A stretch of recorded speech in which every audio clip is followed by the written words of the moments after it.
तो operating system के part 2 में आपका वेलकम है। तो पार्ट 2 का फर्स्ट क्वेश्चन यही है, what is RAID structure in operating system? What are the different level of RAID configuration? तो RAID configuration is called redundant array of independent disk. तो what's redundant array of independent disc?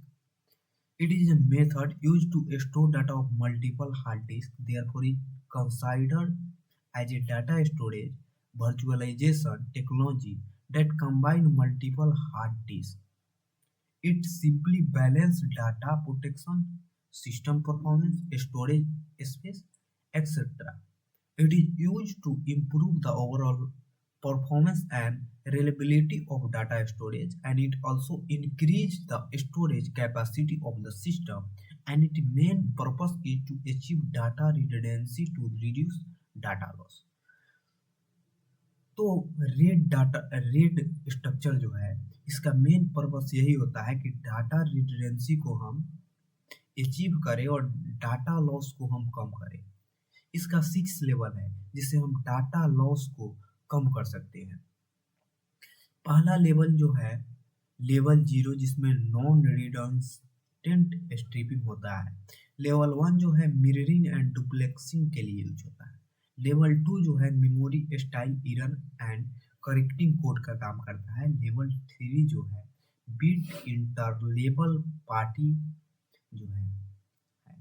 Level 4 जो है block inter level parity के लिए work करता है। Level 5 जो है block inter level distributed party के लिए यूज होता है। एंड लेवल 6 जो है पी प्लस क्यू रिडंडेंसी के लिए यूज होता है। आगे हम इसको डीप में समझे तो नॉन रिडंडेंट स्ट्रिपिंग जो है the level is use to increase the performance of server. तो जो लेवल 0 जो है यह परफॉर्मेंस सर्वर के परफॉर्मेंस को इंक्रीज करने के लिए यूज होता है। रेड 1 जो है mirroring and duplexing. This level also known as disk mirroring and considered the simplest way to implement fault tolerance. Fault tolerance को सिंपल वे में हम इम्प्लीमेंट करने के लिए रेड 1 यानी मिररिंग एंड डुप्लेक्सिंग का यूज करते हैं। Red 2 is memory style error correcting code. The level generally use dedicated Hamming code party and line from error correction code. तो किसी भी लाइन में एरर आती है कोड के तो उसे करेक्ट करने के लिए memory style error correcting code का यूज करते हैं, जिसको हम लेवल 2 कहते हैं या रेड 2 भी कहते हैं। रेड 3 जो है बीट इंटरवल पार्टी जो है the level required to dedicated party drive to store party information. तो पार्टी इंफॉर्मेशन को स्टोर करने के लिए हम जो यूज करते हैं बिट इंटर लेवल पार्टी का यूज करते हैं। रेड 4 क्या है? ब्लॉक इंटरवल पार्टी जो है क्या है? इस लेवल में हम क्या करते हैं, रेड 5 जो है red 5 but the only difference is that level confine all party data is a single drive। तो ये रेड 5 के सिमिलर होता है और इसमें डिफरेंस यही होता है कि ये level confidence all party data in a single drive में होता है। लेवल 5 यानी रेड 5 ब्लॉक इंटरवल डिस्ट्रीब्यूटेड पट्टी।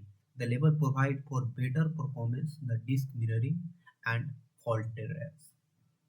एंड लेवल 6 की बात करें जिसमें पीक्यू रिडंडेंसी है, the level generally provide fault tolerance for two drive failure के बीच में या फॉल्ट टॉलरेंस जनरली प्रोवाइड करता है। अब अगला क्वेश्चन है व्हाट इज GUI? GUI यानी ग्राफिकल यूजर इंटरफेस। यह बेसिकली जो है टाइप ऑफ यूजर इंटरफेस है जो अलाउ करता है यूजर को कि इंटरेक्ट विथ ग्राफिक या operating system. Allow user to use graphic to interact with operating system. तो इसमें हम ग्राफिक के यूज करके ऑपरेटिंग सिस्टम से इंटरेक्ट करते हैं। और हम इसके बारे में यह जानते हैं कि GUI created because it is the more user friendly, less complex and easier to understand rather than a command line interface. It means goal is to increase efficiency and easy to use. ease of use. Instead of having the memorize command, user can just click on button to simplify execute the procedure. Example GUI include Microsoft Windows, Mac OS and Apple iOS.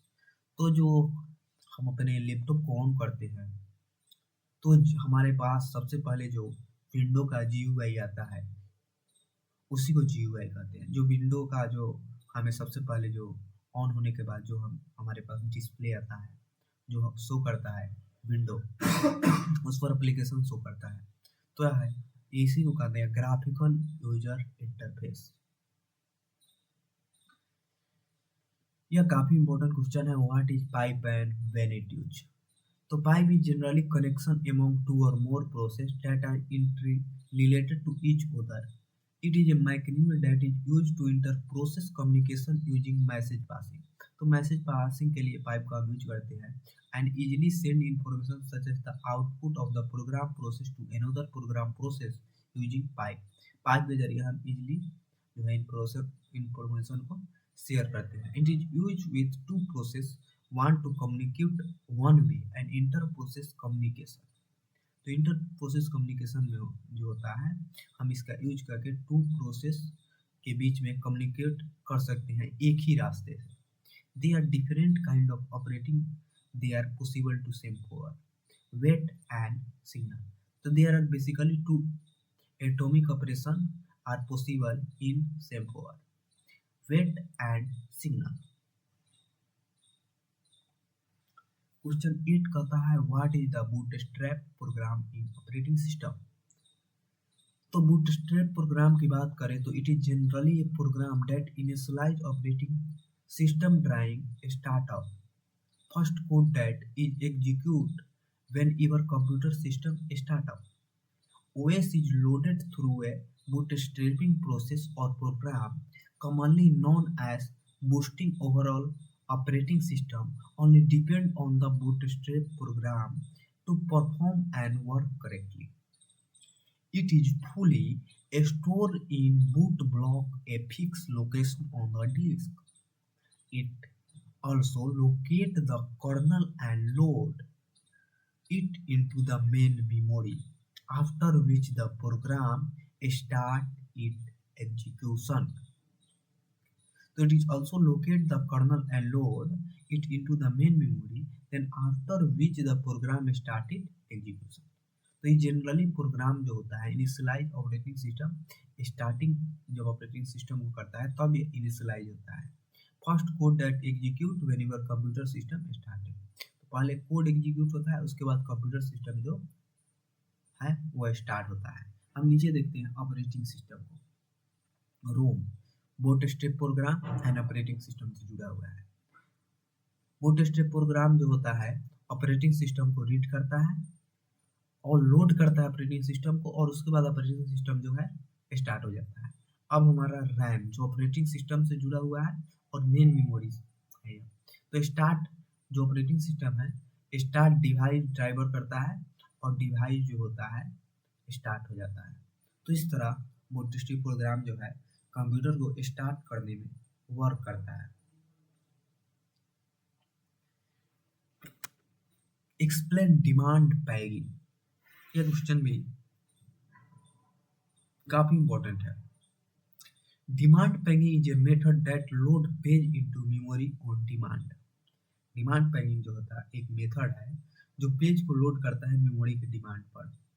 इस method को mostly हम virtual memory में use करते हैं and page only brought into memory when location on that particular page is referenced during execution. The following steps are generally flow. Attempt to access the page. If the page is valid in the memory, the continuous process instruction as normal. If page is invalid, then page fault trap occurs. And check if memory reference is valid reference to the location or secondary memory. If not, the process is terminated, then illegal memory access otherwise we have to page in the required page. Scheduling disk operation to read the desired page into main memory and restart the instruction that was interrupted by the operating system track. Thank you. Next video में हम आगे discuss